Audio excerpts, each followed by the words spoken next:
Agora vamos voltar à nossa discussão de mudanças climáticas e da questão antropogênica, que é o seguinte, ela assusta por um lado, caramba, a gente consegue, como ser humano, atividade humana, causar um impacto em todo o globo, mas eu acho que ela tem um ponto de vista também muito otimista, que é o inverso. Você comentou, se fosse uma mudança natural do globo, caramba, o que a gente faz? Se isso está piorando, está aquecendo, está trazendo catástrofe, nos ferramos. Quando a gente consegue constatar que nós somos os causadores disso, isso é muito bom, porque se a gente foi capaz de, com a tecnologia, mesmo que aquele não tivesse sido o objetivo da tecnologia, mas causar danos ao ambiente, de modo a ele se transformar, ao globo, de modo a ele se transformar dessa maneira, o raciocínio inverso pode fazer sentido também. Peraí, eu não posso então criar as soluções? Se eu sou capaz de impactá-lo, eu sou capaz de transformá-lo. E agora, quando eu tenho essa consciência, e é grande parte do que a gente tenta fazer, né, socialmente, politicamente, economicamente e tecnologicamente, nós somos capazes de transformar o globo. Então, isso é uma reflexão muito interessante, né, de que a gente pode desenvolver. Agora, é fácil? Não, não é.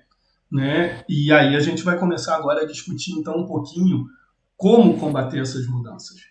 Obviamente, a primeira coisa que vem sempre à mente eu acho que de todos, são as renováveis, né? O papel das renováveis, você já trouxe aqui, eu já trouxe como grande vilão aí, são o uso dos combustíveis fósseis, né? Dos recursos, o carvão, o gás e o petróleo na forma de gasolina, diesel, querosene, ou seja, a gente queima e são essas partículas, principalmente, que causam uma transformação, um desequilíbrio nesse conjunto de partículas no globo terrestre, que aumenta o efeito estufa e começa a transformar. Né? E, na média, ao longo do tempo, está aumentando a temperatura. Aumentando a temperatura, eu causo novos desequilíbrios. A gente vê um aumento na incidência, na frequência e na intensidade, em mais locais, de grandes catástrofes, né? De grandes enchentes, grandes secas, grandes furacões e uma série de mudanças, elevação do nível do mar em algumas regiões. Então, vamos lá. Como é que a gente combate? Então, se a gente foi capaz de causá-lo, como é que a gente soluciona, Luan? Agora começa, galera, pessoal que está ouvindo aí. Até então, é o que é muito fato. De agora em diante, já são possibilidades. Não é uma ciência exata 2 mais 2 igual a 4. Pode ser um 2 mais 2 igual a 5, 6, ótimo. A gente gabaritou aí o dever de casa, ou podemos ainda fazer escolhas erradas e causar mais danos ainda. Então, essa resposta eu acho que é a resposta de 1 milhão, né? Porque são várias as formas de a gente fazer isso, né? Não tem uma única maneira, né, de gente solucionar, até porque o problema ele é complexo, né? E como tal, vai demandar soluções em várias frentes, né? Uma primeira, né, como você colocou, é de fato a gente olhar para o tema, né, dos combustíveis fósseis e realmente tentar, né, com, né, uma vontade política, né, com um olhar realmente sério, para essa pauta, porque a gente sabe que essa, de fato, é uma das principais causas da mudança do clima. Então, pensar as alternativas energéticas, por exemplo. Então, a gente vê, né, toda a questão da solar, da eólica, da biomassa, enfim, dos biocombustíveis, né, por exemplo, no Brasil, como, né, uma possibilidade, como como alternativas, né, ao uso, né, por exemplo, de combustíveis fósseis, estou falando de gasolina, enfim, derivados, petróleo, derivados, enfim, diesel no Brasil. É claro que isso vai trazer uma série de questões, Diego, e aí é importante que a gente entenda que a gente já tem, né, uma estrutura, olhando para o Brasil, né, em particular, a gente já tem uma estrutura que é praticamente toda aí dependente, né, dessa indústria, né, de petróleo e gás. Por exemplo, se a gente vai olhar para a matriz de transporte do Brasil. Vamos pensar só olhando para transporte. Então, a gente tem um país continental que ele está pautado em um modal rodoviário. Isso não é realidade de nenhum outro país do mundo do tamanho do Brasil. Isso tem que estar claro, mas isso foi uma decisão política. Quando, né, se decidiu que a distribuição, por exemplo, de carga, no transporte de carga no Brasil, se daria pelo modal rodoviário, isso é uma decisão, né, que vai impactar, por exemplo, na questão climática. Né? É claro que talvez lá atrás isso não fosse, né, um tema relevante, mas hoje esse é um tema relevante e segue sendo muito difícil a gente fazer, né, mudanças. Né? Também acho que mesmo a época foi uma decisão ruim, mas certamente não foi uma decisão ruim por isso, porque isso não era percebido, não era um tema. Sabido, não era um tema. Exato. né? Não é Exato, esse o erro aí. até porque a gente sabe que, por exemplo, a indústria automobilística é uma das que mais gera emprego no Brasil. Então é Sim, claro que a preocupação era um driver econômico. Agora, também. hoje, de conhecimento de toda essa pauta, não é isso? Com relação ao tema, né, dos combustíveis fósseis, o impacto que isso causa, né, sobre o meio ambiente, é de se esperar né, que decisões com relação a essa pauta aconteçam. Por exemplo, a gente tem, né, Europa, China, Europa não, União Europeia de modo geral, a China, os Estados Unidos, com debates muito avançados, por exemplo, sobre os veículos elétricos. É um outro tema também, não é isso? Eu ainda vou fazer um episódio aqui só sobre veículo elétrico. O E eu tema do penso impacto até bem diferente de você nele, então. Sim, vai ter um impacto na oferta de energia, de onde que essa energia está vindo, tem várias questões, né? A bateria, enfim, mas é uma questão de você pensar uma alternativa em termos de combustível para alimentar o motor, não é isso? É um tema que está sendo muito avançado. No Brasil, a gente tem debate, na própria COP, a gente participa de várias, né, discussões relacionadas, né, ao tema dos combustíveis, alternativas aos combustíveis fósseis, o tema do hidrogênio, enfim, existem alternativas, o próprio tema relacionado ao transporte público, enfim, são várias possibilidades. E o transporte, ele é um excelente exemplo mesmo, porque é palpável. Todo mundo, né, mesmo quem não tem um carro, vivencia isso, né, vivencia o uso de transportes. E é bem perceptível de que, assim, essa malha toda e essa estrutura, você não muda em 2, 3 anos. Entendeu? Quem adquiriu aí um carro, não pode ser o cara ter um carro zero, se ele comprou um usado de 5 anos, ele não pensa em se desfazer dele no ano seguinte. Ele usa aquilo, né, para trabalho, para locomoção, para lazer. Então, assim, você não muda uma frota de veículos em 5 anos. Né?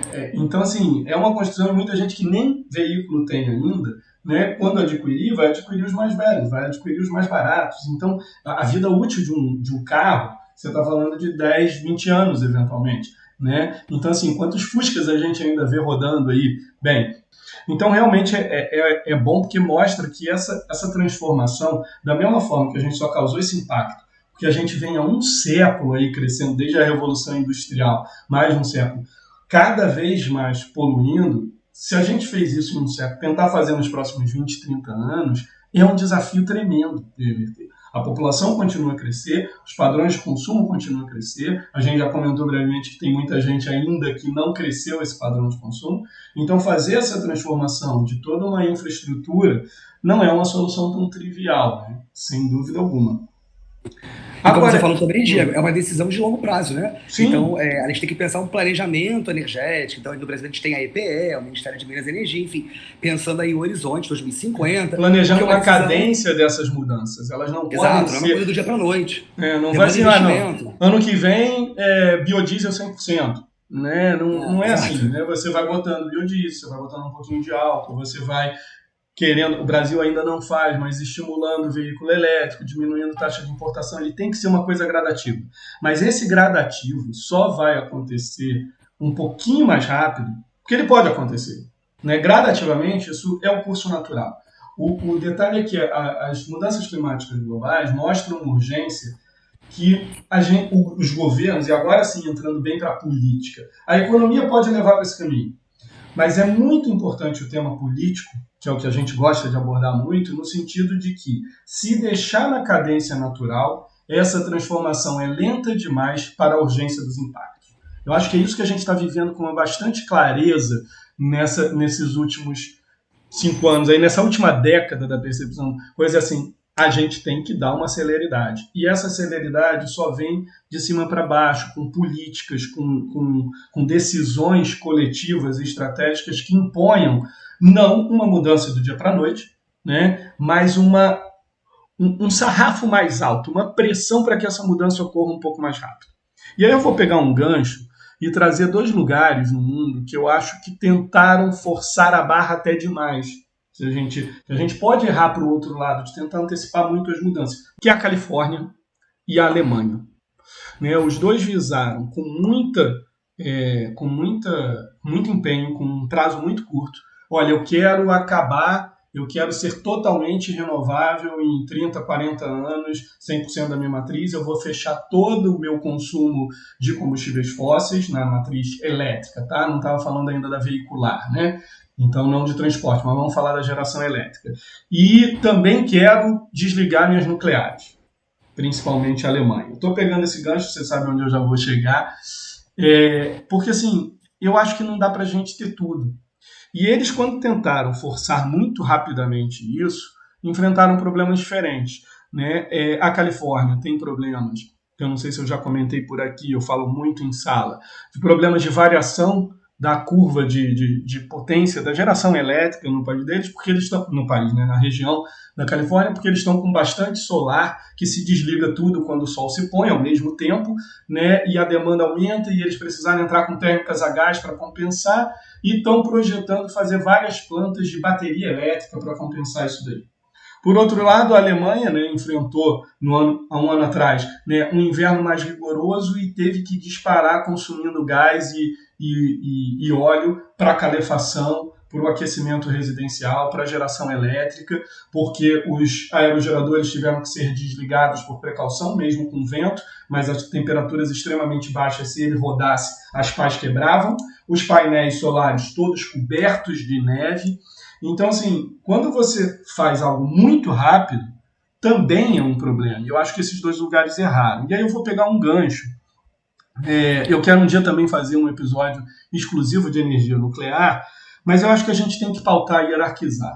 Né? O que é o maior problema hoje? Ordenar os problemas em grau de urgência. E as mudanças climáticas globais, para mim, são mais urgentes do que os impactos evidentes que uma nuclear tem do lixo, por exemplo, nuclear. E eu acho que não dá para a gente querer, isso é uma posição minha já, né, que eu estou me colocando aqui como acadêmico. Eu acho que não dá para a gente tentar sonhar em controlar as mudanças climáticas globais abrindo mão da nuclear. Porque quando a gente combate as mudanças climáticas, um dos grandes vilões é o carvão. E a China já projetou aí consumir carvão, fechar o carvão dela só para depois de 2050. Eu nunca fiz essa conta. Eu queria brincar ou saber se alguém já fez. Para mim, se a gente fechasse todas as termoelétricas a carvão do mundo, eu acho que a gente resolveria a mudança climática global. Ou muito próximo. Mesmo que não resolvesse, eu acho que a gente chegaria muito próximo. Dá para fechar isso do dia para a noite? Claro que não. Acabei de falar que não dá para a gente solucionar rapidamente a coisa. Mas pensemos o seguinte, se a gente fosse substituindo as termoelétricas a carvão por térmica a gás, que é emissora, mas é muito menos emissora do carvão, e por termonuclear, cara, eu acho que a gente chegaria muito próximo de solucionar. Então eu acho que não dá para abrir mão da nuclear. Ela tem... Tá bom, cara, vamos adiar. Me parece que as mudanças climáticas globais são mais urgentes do que isso. Mas... É um tema, inclusive é um tema que está acontecendo agora, né, na União Europeia, porque... Por isso que eu estou trazendo também. A União Europeia está realmente discutindo se, e é um debate que está acontecendo muito, né, com relação à Alemanha, à França, enfim, tem vários países aí realmente envolvidos nessa discussão, porque, de fato, a gente pode enquadrar, né, a nuclear como verde, esse é o debate que se coloca, né? E aí, por exemplo, a França falou que sim, que a nuclear ela não consegue bater as metas que ela tem, e eu acho que é só importante falar dessas coisas de meta, né? Porque o que é isso, meta? Então, lá em 2015, foi criado, né, um novo acordo internacional, chamado Acordo de Paris, que é um acordo que vem a substituir, então, o famoso Protocolo de Quioto, e esse acordo, pela primeira vez, ele é um acordo climático que ele impõe metas obrigatórias, né, de redução de emissão de gases de efeito estufa, que são esses gases, né, causadores aí da mudança climática. Eu estou falando de dióxido de carbono, gás metano, óxido nitroso, dentre outros, né, esses são os três mais importantes. E todos os países signatários desse acordo, eles têm suas metas, são metas que os próprios países colocaram, né? Isso já a gente chama de NDC, é um plano que os países tiveram que colocar em termos de, olha, eu consigo reduzir tanto de emissão, então todos os países têm. Isso é importante porque antigamente isso não existia, somente os países desenvolvidos tinham de fato metas, né, de redução de emissão, o que a gente chamava de países do anexo 1 do Protocolo de Quioto. Eles tinham metas, os demais países não tinham. Então, o Brasil não tinha, Rússia não tinha, China não tinha, enfim, né, os países do BRICS, por exemplo, não tinham. Né? Agora não, agora todo mundo tem meta e isso é importante. O fato é, como cada país vai alcançar sua meta, é algo de soberania do próprio país. Então, o país vai dizer que vai usar isso ou aquilo. E dentre as possibilidades, tem o tema da nuclear, que é um super tema. Eu não sou especialista em nuclear, mas a questão que se coloca hoje, de fato, para além, né, do lixo, né, também é um tema da própria segurança, devido aos acidentes históricos que geram uma grande insegurança, inclusive social. Então, do ponto de vista social, você conseguir defender ainda é muito difícil. Tá? É claro que, se a gente for comparar com outras, né, com carvão e tal, do ponto de vista de emissão, naturalmente, ela é uma opção interessante, e aí a conta tem que ser feita. Será que se fechar todas as usinas a carvão e tal, né, como é que vai resolve o tema da mudança climática? Não sei. Podemos fazer essa conta usando algum modelo energético para poder verificar. Né? Acho que seria até um exercício, né, de simulação interessante. Mas esse tema do carvão é um tema gigante. Inclusive agora, né, na última conferência climática, agora no final do ano passado, teve uma declaração realmente sobre, né, 40 países eles colocaram que eles vão suspender, né, o uso do carvão aí no período, né, de 2030 a 2040, mas os Estados Unidos, por exemplo, a China, o Brasil, o Japão, a Austrália, que são grandes consumidores, são os maiores, na verdade, não assinaram esse acordo. Ou seja, é um acordo que não está contemplando os maiores consumidores. Então, assim, em última instância, mas qual que é a validade disso? Né? Fica a crítica. Mas um tema que também tem que ser colocado, acho que, Diego, é a particularidade de cada país. Cada país, claro. Uma coisa a gente falar do Brasil e a gente enche a boca para falar que a nossa matriz elétrica é renovável. Beleza. Realmente, porque a gente tem a coisa toda da hidrelétrica. Que legal que a gente tem essa geografia. Mas não é a realidade de todos os países. A Europa é outra realidade. Claro. Você vai trabalhar com, por exemplo, com nuclear muito forte na França, na Alemanha. Não, de fato, é totalmente compreensível a defesa da França da nuclear. Né? A França é um dos grandes países ali da Europa que não tem recurso natural energético algum. Então, ela não tem para onde fugir. Né? Mais de 70% da matriz elétrica dela é geração nuclear. Se ela tiver que fechar a nuclear, você quebrou. Você fecha a França. Tem que ser entendido realmente. Agora, e eu gostaria de apontar aqui, né, o grande detalhe, é por isso que a Alemanha está vivendo uma pressão, né, um enfrentamento, inclusive interno, porque no que ela foi tão agressiva para fechar dela, quando ela teve um problema de escassez, ela explodiu a importação de eletricidade de quem? Do vizinho França. Então é confortável o cidadão alemão dizer que não quer o impacto, o risco, a construção de uma nuclear no território dele, mas importa a eletricidade proveniente de nuclear da França num momento de escassez dele, ou recorre de novo à emissão, né, através de fósseis, né, seja a gás, seja carvão. Né? Polônia, vizinha dela, né, é uma das grandes reservas, um dos grandes consumidores de carvão ainda em termoelétricas na Europa. Né? O Reino Unido, que tradicionalmente sempre foi, veio fechando drasticamente as suas, né? Praticamente zero. Então, é isso. Cada país vai ter que encontrar as suas soluções para atingir essas metas. Mas essas soluções só são buscadas, fazendo o link de novo com aquilo que a gente discutiu, é que se ela é causada por nós, ela pode ser solucionada por nós. E eu queria trazer duas tecnologias para o pessoal. Uma observação, Diego, eu acho que isso é importante, porque isso traz um tema que talvez fosse até interessante fazer um episódio só para ele, né? Que é o tema da segurança energética. Né? Começa por aí. Porque a gente tem que entender aquilo que você colocou. Na Califórnia, quando não tem o sol, como é que fica? Aí você vai acionar o quê? Um energético mais poluente. Então, é importante entender as complementariedades, não é isso? Eu acho que o tema da segurança energética é muito importante, porque se a gente hoje está falando muito, né, de transição energética, a gente tem que entender como que vai ser a transição energética, inclusive... Com garantias, com a certeza de que eu tenho ela disponível quando eu quero, quando eu preciso. Abastecimento. Não é isso? E como que é esse abastecimento? Porque abastecimento vai ter? Vai, mas aí se você está acionando, né, uma energia que é muito poluente, essa conta tem que ser feita para ver se está fazendo sentido você usar aquela outra alternativa. Então, assim... Você corre o risco de racionamento, de controle, da mesma forma que a gente correu o risco, né, e já tivemos racionamento por causa da hídrica, a Califórnia teve um pedido, um apelo à população e um horário, né, em que ela deveria consumir menos para justamente não ter apagões. Então, é um racionamento também. Claro. Né? Então, são efeitos importantes. Agora, eu gostaria de abordar duas tecnologias contigo, apesar de não sermos, né, especialistas nelas, mas justamente pelos seus impactos. Teve uma, queridinha, que foi uma época a grande aposta como solução para as mudanças climáticas globais e hoje ela é bem menos falada. É fato que ela vai entrar, é fato que ela vai fazer parte desse amálgama, né, de várias soluções em conjunto, que é a captura e armazenamento de carbono. Né? Eu não sei se os nossos ouvintes são familiarizados com esse tema. Você pode explicar e trazer por que ela já foi assim tida como a grande promessa e hoje é algo mais ou menos. Vai fazer parte, mas não vai ser o grande impacto. Né? Então, essa alternativa também é bem complicada, né, do ponto de vista de críticas, né? Também não sou especialista nessa área, mas é uma forma de, basicamente, você estar querendo sequestrar esse carbono da atmosfera e esconder ele de alguma maneira. Você vai pegar aquele carbono e você vai armazenar ele, né, de alguma forma. E uma das alternativas é você fazer injeção disso, né, dentro, enfim, né, da própria costa. De reservatórios novos ou Exato, por antigos já exemplo. usados. Então, assim, tem uma série de questões, hoje relacionadas a isso, inclusive dos impactos que, enfim, há poucos estudos do ponto de vista até, né, histórico das consequências que isso pode gerar. Sim. Então, assim, de longo tema prazo, né? de longo prazo, O principalmente. quanto é sustentável essa reserva. Eu coloquei ali e vai ficar ali, né?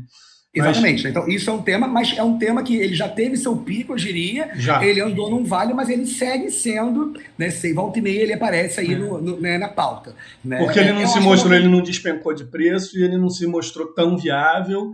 E viu-se também que não dava para fazer isso em qualquer lugar do globo, né? Em qualquer reservatório. Né? Em última instância, é quando você fala, quando a gente comenta, né, olha, temos várias opções, né, várias formas de você reduzir essa emissão.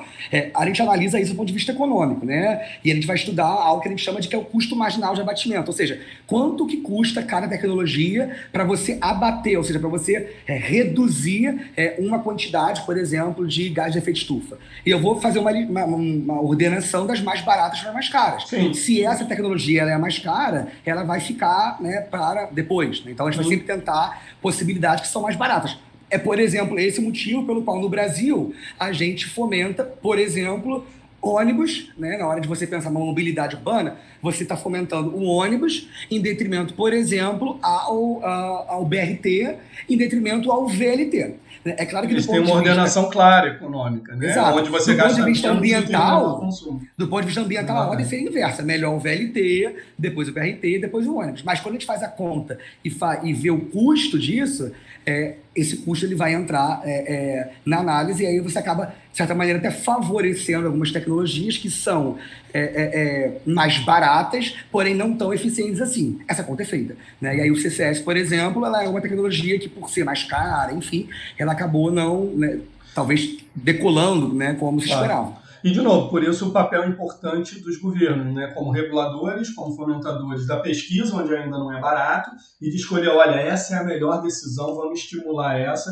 Ela não é a melhor do ponto de vista ambiental, mas ela é melhor no equilíbrio. É que tem o menor custo com o maior ganho, né? Essa relação marginal é essa, o menor custo com o maior ganho no presente, no dado momento. E aí depois a gente decide outra, né? E isso dialoga com o que você falou, Diego, da questão política, porque tudo vai ser função aí de realmente para onde que a gente está querendo ir, qual é a direção. Então, se eu vou dar subsídios, por exemplo, quem eu vou subsidiar? Vai ser a indústria do petróleo e gás ou vai ser as né, alternativas? E é muito bacana. No Brasil, a questão dos leilões, né? Foram feitos leilões específicos para renovável. Era algo que não tinha. Exato. E aí você acaba fomentando a renovável. Então, e gradativamente foram entrando algumas eólicas, depois algumas solares, e hoje elas entram. Você abre um leilão para qualquer fonte, são elas que vão entrar porque são as mais baratas hoje. E isso tem a ver com a escala, justamente o que você falou. Claro. É mais barata. Por quê? Se você não incentiva, se você não está gerando escala, você não consegue reduzir o custo marginal, né, da operação. Então, você precisa de um governo, né, de uma política pública orientada a, né, fomentar aquela tecnologia para que ela ganhe escala, reduza custo e fique mais competitiva. Isso aí é economia, microeconomia básica, primeira aula de microeconomia. Você vai aumentar a escala para você poder reduzir custo. Né? Então, você precisa ter um governo, uma política pública orientada pensando nisso, né, de modo estratégico e não apenas de modo a manter o status quo, por exemplo, de um setor que, né, já está ali, setores lobistas, a gente sabe que isso acontece também no Brasil. Então, é uma questão política, em última instância, né? Como que você articula toda essa discussão técnica, econômica com, de fato, né, a operação, né, com a realidade de mercado, enfim, dos setores produtivos. Né? Isso aí é um desafio. Porque ainda só para mastigar um pouquinho, né, o que seria essa captura do carbono, né, eu acho que intuitivamente ela fez muita lógica logo que a gente se depara com esse problema. Se o grande problema das mudanças climáticas era que eu estava tirando o carvão do solo, queimando e jogando na atmosfera, se eu conseguir pegar esse gás, né, comprimi-lo e enfiar de volta para o solo, eu não resolvi, eu fiz o caminho inverso. Foi o primeiro pensamento extremamente intuitivo, tecnicamente possível, mas extremamente caro, com risco ainda de vazamentos, né, e que ainda não se mostrou. Uma outra tecnologia, mais ficção científica ainda, mas eu já vi grandes nomes dos setores comentando, é geoengenharia. Eu vou explicar para os ouvintes aí um pouquinho, que seria o seguinte: o que a gente está vendo aqui é que para a gente atingir, né, as metas, como você falou, de redução de todos os países, de todo o globo, com a população ainda crescendo, etc., para manter a temperatura do planeta equilibrado, a gente vai levar algumas décadas ainda. E talvez a gente não tenha tanta década assim para chegar lá. A gente precisa ou acelerar soluções ou conseguir paliativos. Então, vou fazer um paralelo aqui. Se o planeta está aquecendo, eu vou fazer um paralelo com a febre. Né? Quando a gente toma um antitérmico para baixar a nossa temperatura, a gente não está solucionando a causa. A gente está baixando aquele mal-estar para o organismo ir, ou porque eu estou tomando um antibiótico ou alguma coisa, ou eu estou combatendo um vírus, mas outros remédios e o próprio organismo irem atacando a causa. Eu ganho tempo com o antitérmico, eu ganho conforto com o antitérmico. E a geoengenharia, né, seria um pensamento de jogar na atmosfera, né, através de foguetes, etc., vários tipos de gases, não vou entrar nos efeitos aqui, até porque como engenheiro mecânico não entendo a parte química da coisa, mas tem vários estudos, né, de grandes centros de pesquisa no mundo, né, de geoengenharia, de geotecnologia, de meteorologia, né, espacial, engenharia espacial, porque se a gente está jogando os particulados das queimas de combustíveis fósseis, da pecuária também é muito importante a gente falar, a gente não citou o quanto o gado emite metano, né, então o aumento da pecuária, um aumento de emissão de gases de efeito estufa no planeta, eles aquecem, tem gases na atmosfera que esfriam, que levam a um resfriamento. Isso é inspirado em algo que acontece naturalmente. Uma explosão, uma erupção vulcânica, ela gera gases que elas fazem uma nuvem de uma película, não precisa ser aquela fuligem escura, não. Uma nuvem mais clara, são gases que vão lá para cima na atmosfera, fazem uma película bem mais fina e clara, mas que na verdade reflete a luz do Sol. Então, ao refletir parte da luz do Sol, está entrando menos radiação, está aquecendo menos o planeta. Qual é o problema? Esses gases têm uma vida útil curta. Então, anos que tiveram maiores erupções vulcânicas foram anos de temperatura média mais baixa do planeta. Observando isso, né, cientistas e engenharia, etc., planejam tentar mimetizar esse efeito natural, jogando gases ali para diminuir. Qual é o efeito? Isso soluciona o problema das mudanças climáticas? Não, porque a gente continua jogando os que aquecem. Isso seria, por isso eu fiz a analogia com o antitérmico. Seria um antitérmico para o planeta para segurar a temperatura, para segurar os efeitos desse aumento de temperatura, para ganhar, às vezes, uma década na brincadeira nessa transição.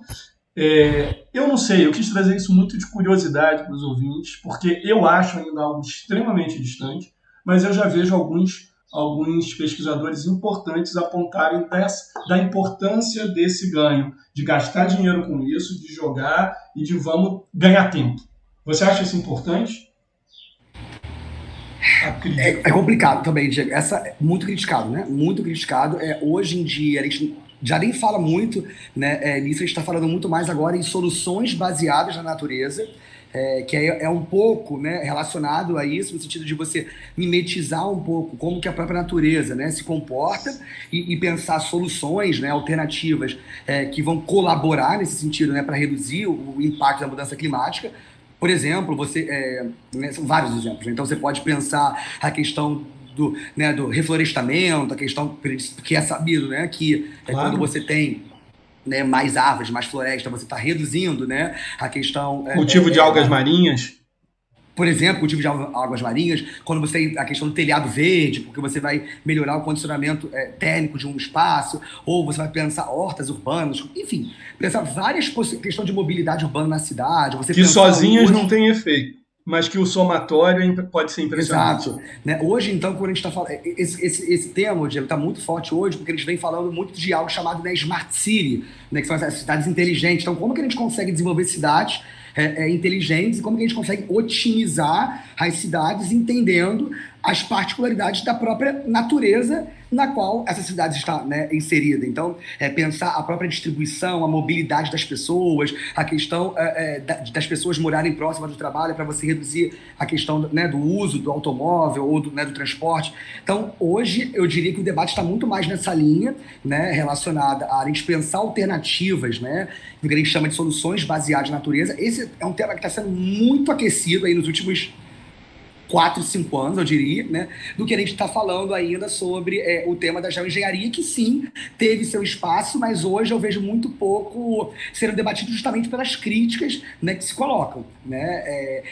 E de igual forma, o CCS é uma coisa meio que, olha, vamos tentar tapar o sol meio que com a pene, né, em última instância. Assim, não é uma solução efetiva, porque ela não é sustentável no sentido de gerar resultados de longo prazo. Né?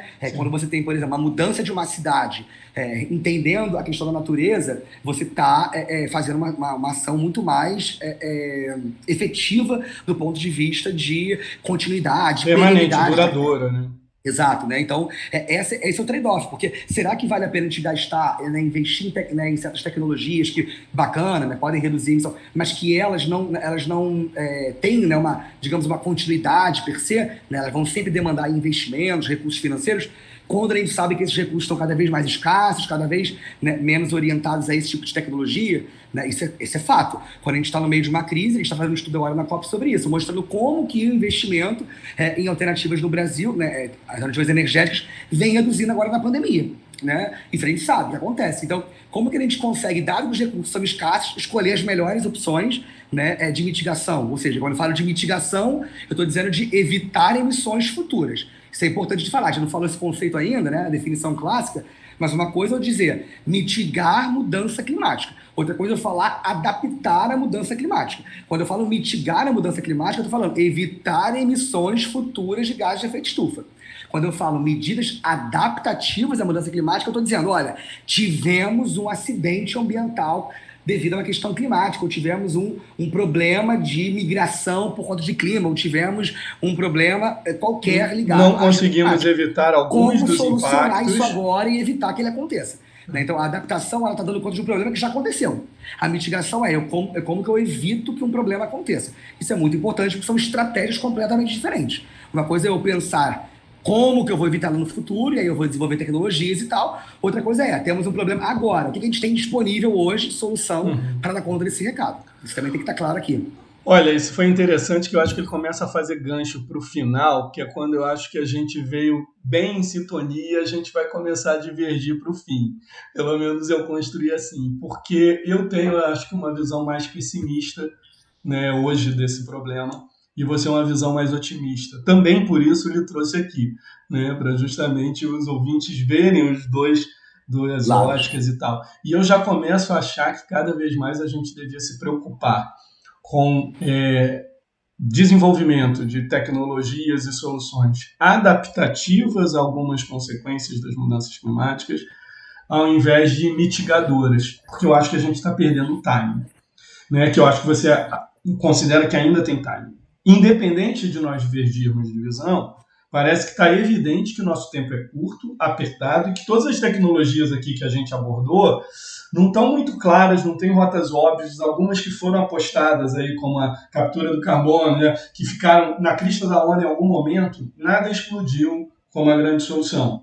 Então, assim, o tempo é curto, isso é fato, é consenso entre nós. Né? E aí, eu quero linkar para o final, não só com essa questão de já pensar, né, que talvez a gente deveria pensar mais nas questões adaptativas, e discutir algo que eu venho me interessando agora nos últimos 2 anos. Aí comecei a ver, isso me incomodava um pouquinho, e eu fui atrás e vi que tem autores que estão batendo nessa tecla. Eu acho que não dá para a gente falar de sustentabilidade. Vamos voltar para o teu triângulo, que eu adorei, né, o tripé ali, social, econômico e ambiental. Que se eu quero um equilíbrio disso daqui, você disse que ele é equilátero, né? 3 lados iguais em ângulos, é muito delicado e é pouco abordado, às vezes, é um pouco tabu, até na academia, e não deveria ser, discussão de planejamento populacional. Não estou falando aqui de uma violação de direitos, né? De uma imposição de controle populacional, como já houve numa China, né, ditadura, né? Então, assim, isso já aconteceu em alguns momentos, e não é isso que eu estou trazendo aqui de debate, mas de planejamento, de políticas de conscientização, às vezes até de estímulos econômicos. Da mesma forma que a gente fala de estímulo econômico, né, de sanções, de escolha, do papel importante da escolha de um cidadão, do papel do governo de dizer, investe nessa tecnologia que é melhor do que aquela, de regular, de proibir certas práticas ou de incentivar outras, também pode haver incentivos governamentais não para o controle da população, mas para que o seu crescimento esteja dentro de outros patamares. Então, assim, hoje a gente tem quase 8 bilhões de pessoas no planeta, tá? 7,9. Dessas, dá para a gente dizer que 10% ainda está ali numa linha de pobreza. Quando a gente fala de pobreza, não é exatamente o mesmo número, mas vamos atrelar que está bem próximo, né, e seria até pior, de quem tem acesso legal à eletricidade. Porque tem vários lugares, cerca também de 10% da população do mundo não tem acesso à eletricidade. Direito. Né? Às vezes alguns lugares até têm, mas é um vilarejo que a luz é acesa de quando anoitece até, sei lá, de 6 até 10 da noite. E aí todo mundo vai dormir. Então é uma luz que serve para iluminação no fim do dia. Cara, isso é quase a época das cavernas. Bota uma tocha. Porque com essa eletricidade ele não pode ter uma geladeira para armazenar seus alimentos. E tem lugares que tem a eletricidade chegando, mas a pessoa não tem condição social de ter uma geladeira, de ter uma máquina de lavar.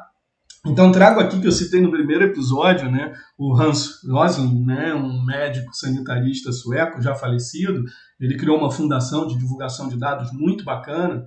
Até hoje eu ainda vejo dados deles, né? E ele aponta numa palestra muito boa, que eu já botei o link aqui uma vez disponibilizado para o pessoal, disso, mostrando quantos ainda não têm acesso a uma máquina de lavar. Então, isso hoje. Se a população estagnasse em 8 bilhões, estagnasse, que não há nenhuma projeção para isso, mas a gente ainda defendesse, porque todos nós defendemos, que todos tenham acesso a uma condição melhor de vida, né, de eletricidade, de consumo, de acesso ao transporte, mesmo que não seja o próprio carro, mas um bom transporte público, tudo isso vai aumentar o consumo médio do planeta. Né? Tem uma casta aí muito rica que consome demais, mas tem muita gente ainda consumindo muito pouco. Então, se é entendido que o desenvolvimento sustentável, o desenvolvimento social e econômico, é importante que essas pessoas se tornem consumidoras e tenham um mínimo de dignidade, né, social de vida, isso requer aumento de consumo. Então, atender esse aumento de consumo já seria um desafio diante das mudanças climáticas.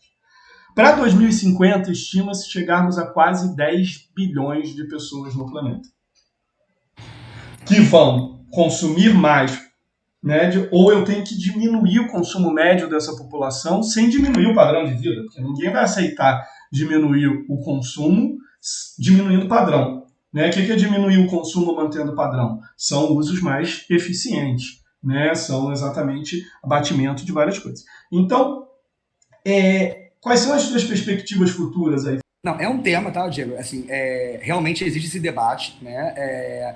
É um debate que eu acho bem complexo. Eu acho que ele tem que acontecer, sim. Né? A gente sabe que tem vários, né? Você mencionou a Suécia. Inclusive, a Suécia fez um estudo, né, em 2017 falando sobre isso, né? Falando que é importante, né, realmente a questão do controle, né, do número de filhos, nesses termos, né, para o combate da mudança climática. Na conjuntura lá, né, da RI+20, lá em 2012, teve um estudo também de uma organização inglesa, a OPT, né, Optimum Population Trust, que eles fizeram um estudo também falando sobre isso, né, olha, precisamos ter controle de natalidade. É claro que isso sempre é muito debatido, né, é sempre muito criticado, porque isso isso vai impactar diretamente no controle, na decisão das pessoas, né, realmente de ter filho ou não. É uma decisão pessoal, né? Aí vai a discussão da China, de controle populacional. O fato é que, eu concordo com você, se nós vamos ter mais pessoas, né, no planeta, e mais pessoas no planeta significa ter um maior consumo, né? Esse com maior consumo, ele pode gerar um aumento das emissões totais, né? Mas ele certamente será um desafio. Ele pode não resultar num problema se eu conseguir as soluções, mas ele é um desafio a mais. Ele é um desafio, porque ele pode aumentar as emissões per capita, né? Mas o que se espera é que isso não aconteça. O que se espera, quando a gente está falando, né, em termos de vai aumentar a população do planeta, naturalmente, é que vai haver uma requalificação de consumo. E isso aí está muito claro, inclusive, numa agenda paralela, né, à agenda de mudança climática, que é a agenda dos ODS. Né? O que é ODS? Objetivos de Desenvolvimento Sustentável. Lá os ODS de 2015, é uma agenda da ONU, olhando para o horizonte de 2030, e tem lá o ODS específico, o ODS 12, que fala de produção e consumo responsável. Precisamos pensar os padrões de consumo. Não dá para olhar só para o lado da oferta e dizer assim, a indústria é a vilã, o governo é o vilão. Pois é, mas e você que consome? né? Como é que você está consumindo? Sim. Então, é importante que a gente requalifique esse consumo. E isso, na própria teoria econômica, tem lá aquela curva famosa de Cousins ambiental, que não é verdade que aumento de população tem uma correlação positiva sempre com o aumento de consumo de energia e de emissão. Mas ela começa a melhorar muito lá na frente, para o Brasil. Exato. Isso, né? É claro. Quando a gente pensa num continente inteiro, como a África, né? Tipo, é um continente inteiro que ainda não entrou nessa matemática toda de consumo mundial. E a China entrou pesado, mas a Índia ainda tem uma população tremenda aí para entrar no consumo. Né? Então, nessa qualidade, eles ainda estão na fase de ascensão dessa famosa curva. Então, sim, é importante. Eu acho que assim, é um debate importante, Diego, que tem que ser colocado, sim. Claro, né, ponderando, acho que, né, com muito cuidado, muita cautela, porque é um tema complexo. Né, eu só acho perigoso eu não falar, não, isso a gente não pode tocar. Né? Se você não debate, você não pensa as consequências positivas e negativas. Exato. E não traça a estratégia. Né? E como mas faz parte de todo esse desenvolvimento, né? Se vai ter mais gente, você precisa de mais comida, você precisa de melhor logística, você precisa de mais energia, você precisa de tudo mais. Né? Ou, se você não precisar de tudo mais, é porque você melhorou e deu saltos qualitativos muito grandes em algumas tecnologias. Então, esses saltos qualitativos têm que ser pensados. Né? Sim. E aí, eu vou só fazer um advogado do diabo aqui para poder mostrar o outro lado da moeda, que é importante, né? E aí, acho que a minha formação é muito crítica também nesse sentido. É importante a gente falar, é necessário que a gente fale, né? E isso vai dialogar com um grande princípio da ONU, inclusive, que chama Princípio das Responsabilidades Comuns, porém diferenciadas. Né? Nós sabemos que os países, principalmente aqueles desenvolvidos, são os países que foram maiores responsáveis pela mudança do clima, não é isso? Nós sabemos que se o planeta de consumir no mesmo padrão de consumo norte-americano, nem 3 planetas, em termos de recursos, dão conta, isso aí são estudos científicos, dão conta realmente da demanda. Aí a minha pergunta de posse dessa informação, precisamos controlar a população de alguma maneira? Precisamos. Qual a população? Eu acho que isso é importante. Quem é que vai ser controlado? Né? E aí eu acho que isso traz necessariamente a questão de ok, isso tem que ser pensado, mas associado a padrões de consumo. Claro. Porque não adianta a gente pegar e falar, não, olha só, vamos controlar então, por exemplo, imaginando um cenário hipotético, a taxa de natalidade dos Estados Unidos, que é o país que majoritariamente tem um padrão de consumo muito exacerbado. Bastava, na verdade, eles não serem uma sociedade com uma cultura tão ineficiente, tão de desperdício. Tão consumista, porque é impressionante. O salto entre, se você compara Estados Unidos e Europa, né, ocidental, ou seja, os maiores IDHs do mundo, mesmo assim, na parte de consumo, os Estados Unidos dá um banho na Europa. Simplesmente, se a Europa tivesse o padrão de consumo, não precisa nem ser o planeta, se a Europa tivesse o padrão de consumo dos Estados Unidos, já era, né? A gente já estava com muito mais dano. Não, total. Inclusive também, Diego, isso daí traz um tema que tu mencionou lá atrás, que a gente acabou nem entrando muito nele, que é o tema da própria gestão, eu não vou falar lixo, mas dos resíduos. Né? Claro. No Brasil mesmo a gente tem uma política nacional, né, de resíduo sólido, que separou o que é resíduo, o que é rejeito e tal. O que esse rejeito, né, que é aquilo que não tem mais um uso econômico, não tem mais... O que isso pode ser? Isso pode ser, inclusive, insumo energético, não é isso? Você pode gerar energia a partir desse resíduo.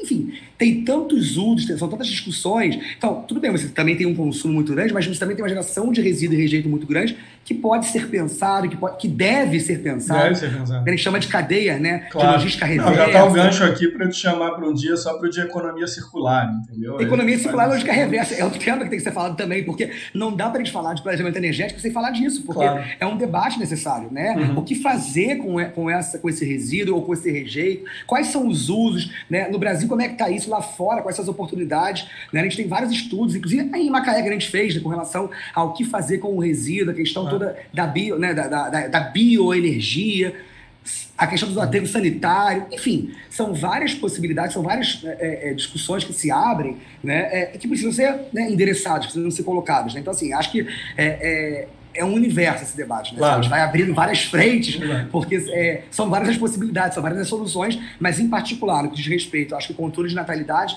sim, precisamos debater, e sem tabus, porque precisamos debater mesmo. Agora, precisamos, associado a isso, pensar padrão de consumo, porque não adianta controlar a população se você mantém um padrão de consumo que é sustentável, que pressiona a base de recurso natural, que não respeita a taxa de renovação de recurso natural. E que, sem dúvida, portanto, se não for em conjunto com outras decisões, né, Exato, não resolve nada. exato. Pô, eu vou editar o episódio de hoje já pensando no próximo seu, na sua próxima participação de economia circular, hein? Boa. Eu acho que a gente pode começar a fechar então. Né? Eu queria Maravilha. agradecer imensamente aí a sua participação, sua boa vontade, seu tempo. Espero que vocês ouvintes tenham curtido tanto quanto eu curti ouvir, conversar, bater papo, debater aqui com o Luan. E te passo então, obrigado galera, peço mais uma vez aquele apoio, né? Divulga aí, por favor, envia para quem vocês quiserem. E eu passo a palavra aí para os fechamentos do Luan, para você fechar aí com o que você quiser sobre o tema de hoje. Maravilha, Diego. Eu queria primeiro agradecer, né? Eu acho que o convite, acho que é muito bacana. Acho que é louvável, né, a tua iniciativa de fazer, né, um projeto que realmente está querendo comunicar para além, né, das fronteiras da universidade. Né? A gente que está dentro da universidade fica muitas vezes, né, debatendo ali, discutindo só com nossos pares, né?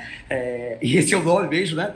Com nossos colegas ali, né, professores e tal, os catedráticos, os acadêmicos, mas muitas vezes não vai para além, né, das fronteiras da universidade. Eu acho que uma iniciativa como essa é muito bacana porque a gente consegue, né, trazer temas de natureza complexa, né? Mas colocando eles de uma forma mais simples, né? De uma forma que eles consigam comunicar e tocar outras pessoas também. Então, acho que isso é muito bacana.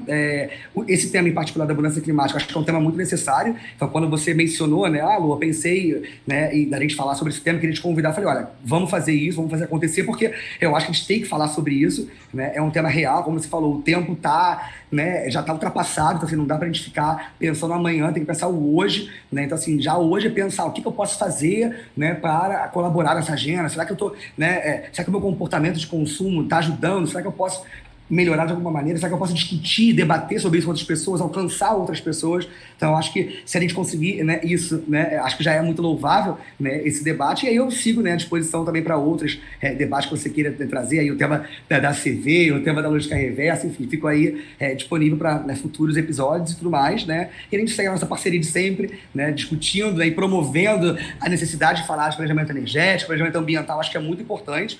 Então aí seguimos a nossa parceria. Valeu, Diego. Obrigado. Obrigadão aí pelas palavras de apoio aí ao projeto. Esse meu objetivo, assim, a gente sair às vezes daquele nosso castelo, né? Não é abdicar dele, porque esse é o nosso cotidiano, mas também conseguir comunicar, mostrar e mastigar para outras pessoas de um modo mais superficial, mais curiosidade, trazendo, como você falou, a palavra essencial aí é uma conscientização, né, do problema. Você só se conscientiza se você sabe do que se trata e entende um mínimo daquilo. Então, obrigado a todos vocês e até o próximo episódio.